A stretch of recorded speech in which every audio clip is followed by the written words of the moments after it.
So circling back to the first lesson, for the purpose of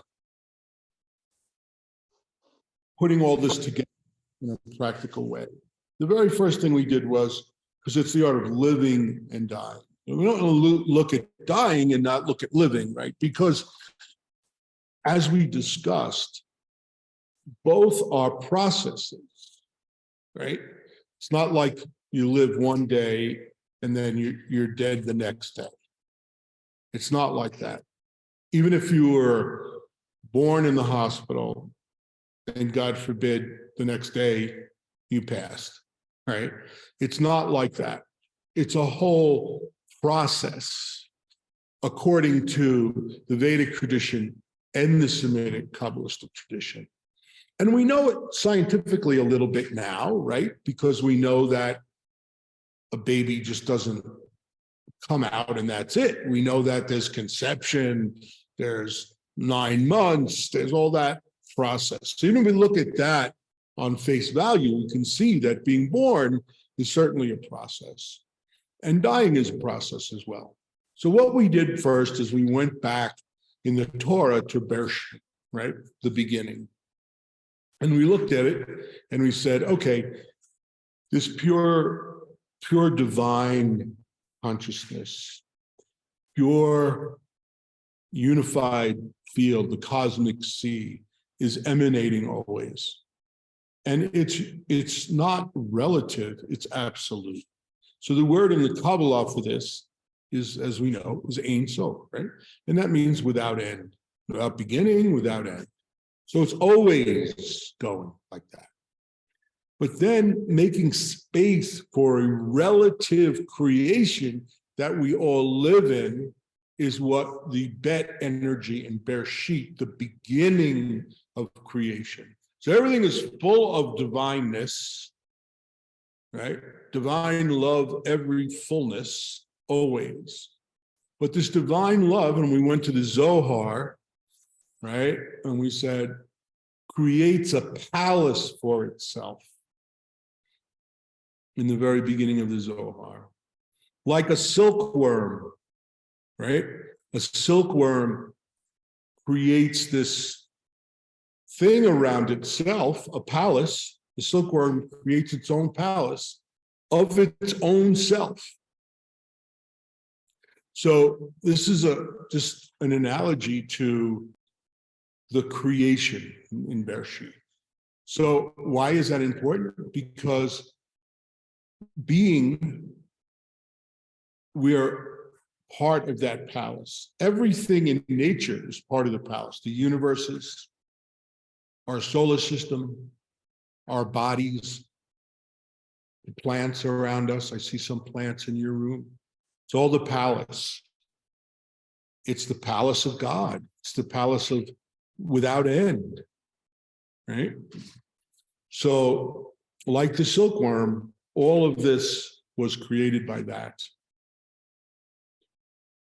And for us, it is to experience the essence, to experience the silkworm, to experience the divine essence within ourself and all around us, is the purpose of being in a relative body, is the purpose of being, right? So that we can experience it. The palace is beautiful, but it's not the goal, right? It's just like our homes. What is a home? A home, we make a home like us. We do what we can in our house, right? And we love it. But the truth is, if it burnt down, you could make another home, because what really is a home, the essence of the home, is the love of the people inside the home. Your family is the essence of your home and your love for one another. And that love doesn't matter if the house is red or blue, right? I mean, it's kind of silly for us as palaces of divine to be arguing about our homes and what color they are or what kind of things we put on them, right? because that ruins the essence. If the essence is divine love and unity in the home, arguing about the curtains defeats the whole purpose of it. Right? So that's a lesson that we learned. This is a palace, and our purpose here is to experience divine within us and around us. And that's tikkun. That's our individual tikkun and tikkun olam of us as a corporate. Once we see divine nature within ourselves, we can see it in each other, regardless of our opinions being different. And we could see it in nature around us, regardless of one tree being different than another tree. You know, I've been on a lot of hikes with people, and I never heard anybody say, you know, I don't like pine trees, I like birch trees. I mean, we all like the trees. One is different than the other tree, right? But with humans, we're like, yeah, I don't like skinny people, I don't like fat people, I don't like rich people, I don't like poor, I don't like Republicans, it's crazy. So we come back to, in living, in the art of living, the most critical thing is experiencing divine within us and all around us in nature. Right? So we went back to Bereshit and looked at that. Then we went a little further in Bereshit, the idea of the tree of knowledge of good and evil. And first we looked at Erich Fromm's book, To Have or To Be, right?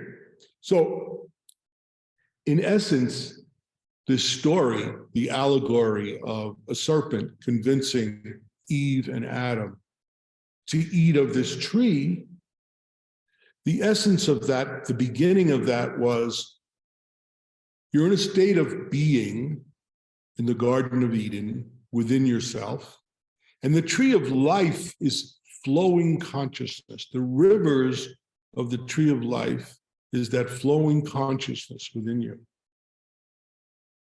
And then you give in to the desire to have, to grasp, right?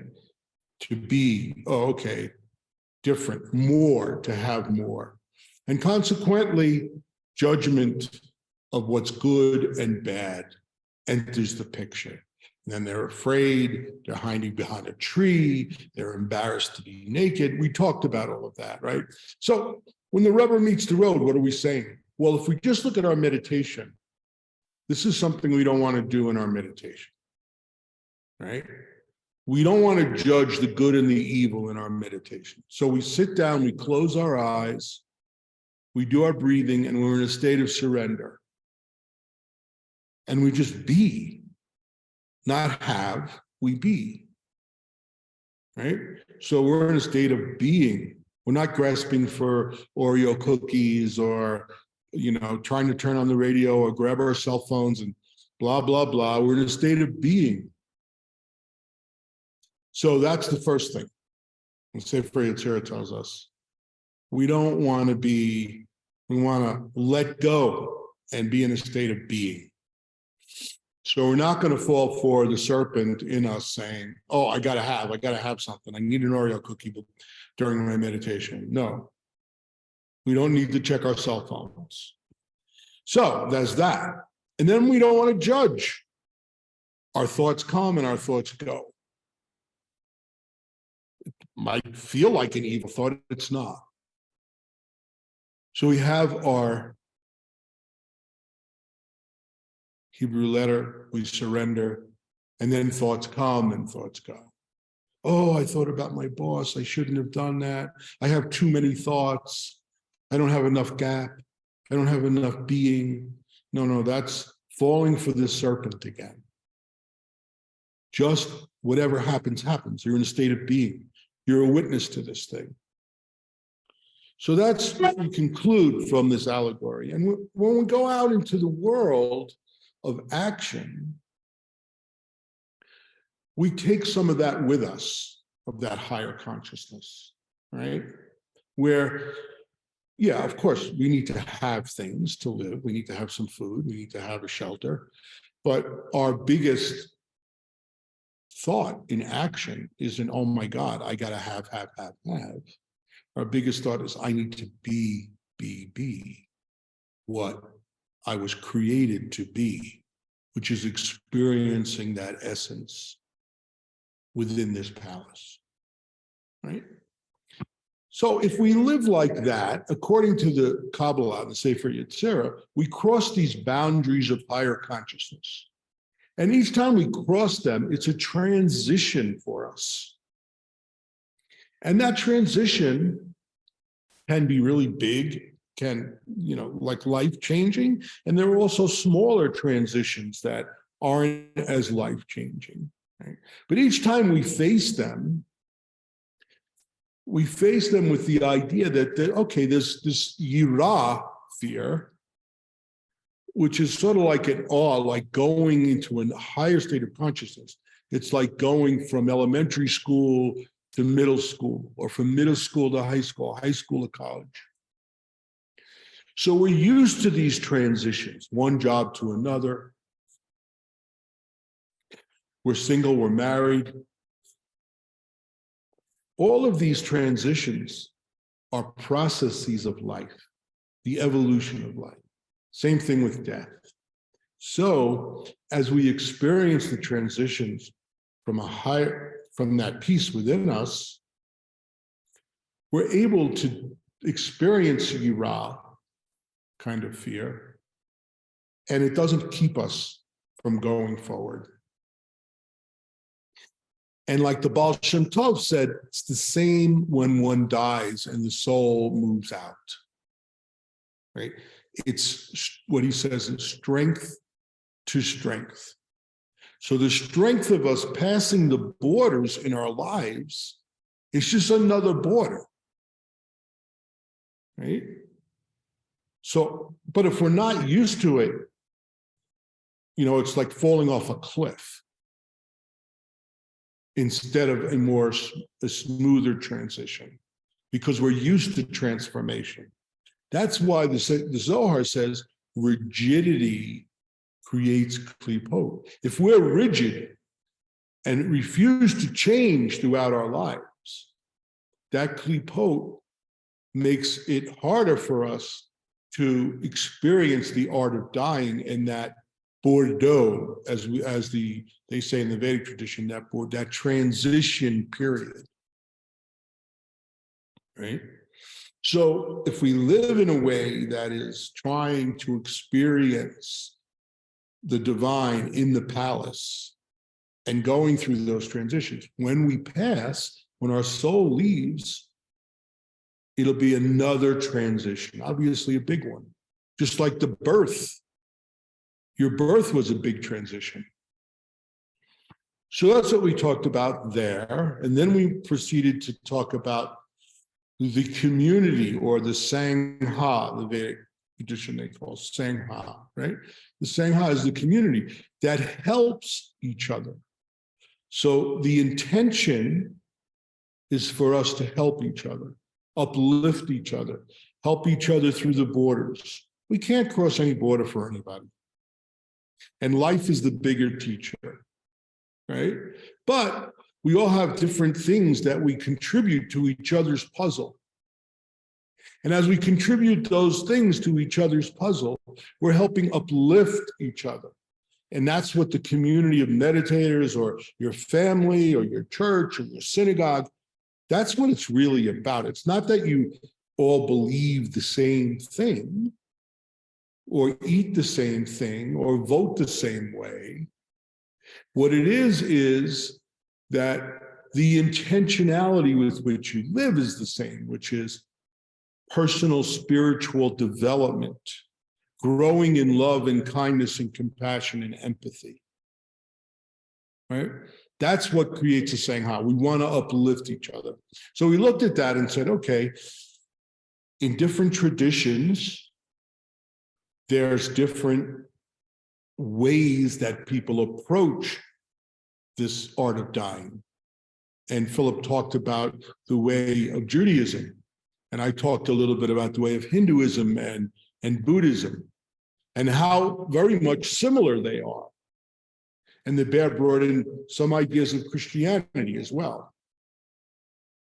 So what is the main thing of that is simply that for the people who are left here, like when someone you love dies, it's necessary to have these ceremonial things. I say necessary, well, obviously it's not totally necessary, but it helps enormously to have these ceremonial things with people of similar intention to get us through the border and the transformation. And also the soul, right? Because the soul is going through a huge transformation. And Bear says, what does the soul take with it? Well, there's no way to answer that in the traditions. The senses begin to leave this. The soul takes the senses initially, and then they begin to leave because there's the spiritual senses that are awakened and illumined, right? So you say your sense of hearing, for example, you're listening to me through your ears. And if you were a scientist or a doctor, you'd be able to know, okay, the sound comes out of Bob's mouth and goes in your ear canal and does all these things. And in the brain, this happens, right? Well, according to both traditions, the sense of hearing is the last one that sort of dissolves, connected to the neshama. So during this transition, or Bordeaux or whatever, it's good in both the Vedic tradition and Semitic tradition for the soul to hear all these positive things that are said during sitting Shiva or whatever's happening in your particular tradition, reading of the Psalms, right? Not having a terribly overreaction to the loss is also a tradition, because there's a journey that's taken place of the soul, right? And when the soul hears all these spiritual, beautiful chants and hymns and psalms, it's building up in that spiritual way, according to the tradition. Like I said before, true wisdom and knowledge is through experience, right? So remembering the experiences starts to happen with the soul. And that true knowledge and experience comes to being. So Tagore, famous poet, Vedic Indian poet, Tagore said, death is not like extinguishing the light. It's like turning off a lamp because the dawn has begun. And I think that's a beautiful expression of it.